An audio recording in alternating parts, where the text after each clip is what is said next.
Welcome to the world of international shipping, where everything is confusing and nothing makes sense. Don't worry, you are not alone in this. Many people find the jargon used in this industry a little difficult to understand. But fear not, my friend. I'm here to help you out. Today, we'll be talking about DPU, delivered at place unloaded. Sounds like gibberish, right? Well, it's not as complicated as it sounds. Let's break it down. DPU is an Incoterm, which is just a fancy word for a set of rules used in international trade. These rules define who is responsible for what during the shipping process. The DPU rule means that the seller is responsible for delivering the goods to a specified place, usually a warehouse or a port.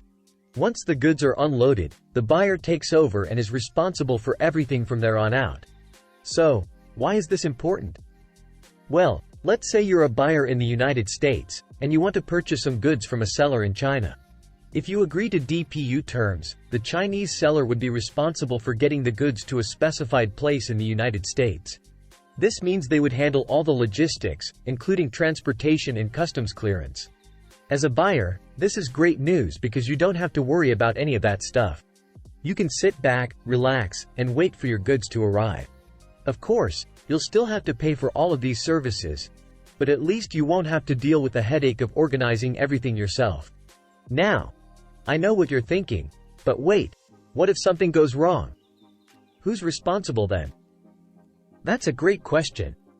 If something happens during the transportation process, like your goods get damaged or lost, then it's up to the seller to sort it out. They'll have to file a claim with their insurance company and make things right with you. So, there you have it, DPU in a nutshell. It might sound complicated at first, but it's really just a way of defining who's responsible for what during the shipping process. And if all else fails, just remember, when in doubt, ask your freight forwarder. They're the real experts when it comes to this stuff. Until next time, happy shipping.